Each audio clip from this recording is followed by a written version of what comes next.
उन्हाळी पाऊस सुरू झाला आहे आणि आज आमच्या गावामध्ये त्या पावसाने हजेरी लावली आहे आणि मातीचा एवढा मस्त सुगंध येत आहे आणि मला तो सुगंध खरंच आवडतो आणि शेतात घर असल्यामुळे अजून मस्त सुगंध येत आहे आणि माझं असं ठरलं होतं की मी आमच्या इथे थोडीशी फार झाडं लावली ते एक्सप्लोर करायचं. पण बघू, जर मला टाइम भेटला तर मी तुम्हाला ते दाखवणार आहे आणि युट्यूब चॅनलला हे ब्लॉग टाकणार आहे. आणि मातीचा सुगंध घेऊन मला माती खाऊच वाटायला लागलेली आहे. मला आधीच खाण वाटत राहिले. अरे तुला का वाटणारच रे चोरा.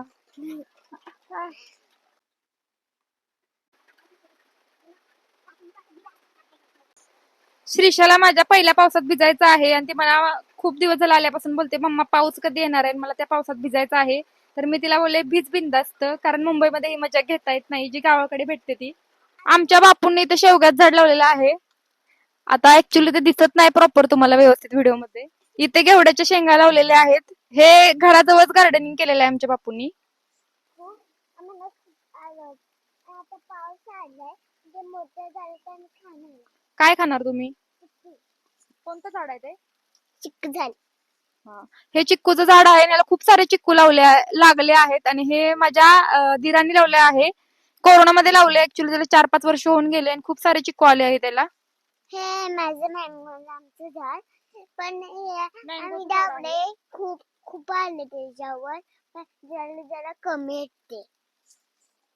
हे आंब्याचं झाड आहे. ह्याला खूप सारे आंबे लागले आहेत आणि माझा विचार असा होता की ह्याचं तोडून कैरीचं थोडंफार लोणचं करावं, जे की इन्स्टंट असेल. आमचे बापू इथे खाली बसलेत, आम्हाला माहितीच नव्हतं, आम्हाला सडनली ते दिसले आहेत. खूप सारे आंबे याच्यावरती लागले आहेत. कसं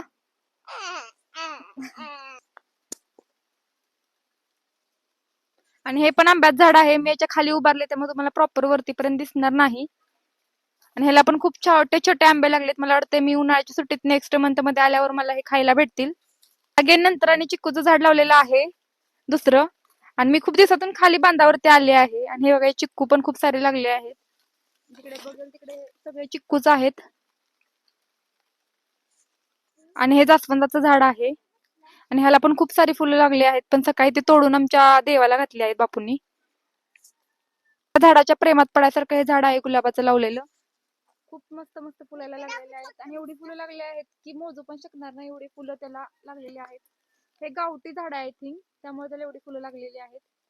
जिकडे बघल तिकडे गुलाब दिसत आहेत आणि जिकडे बघल तिकडे प्रेमच प्रेम आहे. तिकडे कांदे लावले आहेत आणि तिकडे लसूण पण आहे आणि तिकडे आमचं घर पण आहे बाजूला. तर बैंगन भी है, लगा भी है बैंगन, खाली झाड नाही आहे, बैंगन भी है. आता रिसेंटलीच 1-2 महिने झालं हे आंब्याचं झाड लावलं आहे. छोटं आहे. इथं शेणकुट पण लावलेले आहेत. हे आमच्या आत्तीने लावलेले आहेत, म्हणजे आमच्या चुलत सासूने लावलेत. आणि हे पण आत्ताच लावलं आहे. हे नारळ झाड दिसतंय बहुतेक, असं मला वाटतं नारळच आहे. हा नारळच आहे. पण एक नारळ झाड लावलेलं आहे. नंतर हे एक चिक्कूच झाड लावलेलं आहे. हे आता रिसेंटली लावलेले आहेत आणि ह्याला आमच्या भाऊजींनी ठिबक पण केलेले आहे. ते इथं नसतात पण काळजी घेतात. लांबून पण पुण्यातून त्यांची काळजी मला दिसली या झाडाच्या वरती, एवढं प्रेम आहे. आणि हे अगेन परत आणि आंब्याचं झाड आहे आणि बहुतेक पुढे पण आहे. हे बघा, जिकडे बघाल तिकडे झाडं केलेली आहेत. असं आल्यानंतर वाटलं पाहिजे की आपण शेतात राहतोय, म्हणजे आम्ही शेतातच राहतोय. हे बघा, श्रीषा या लवकर.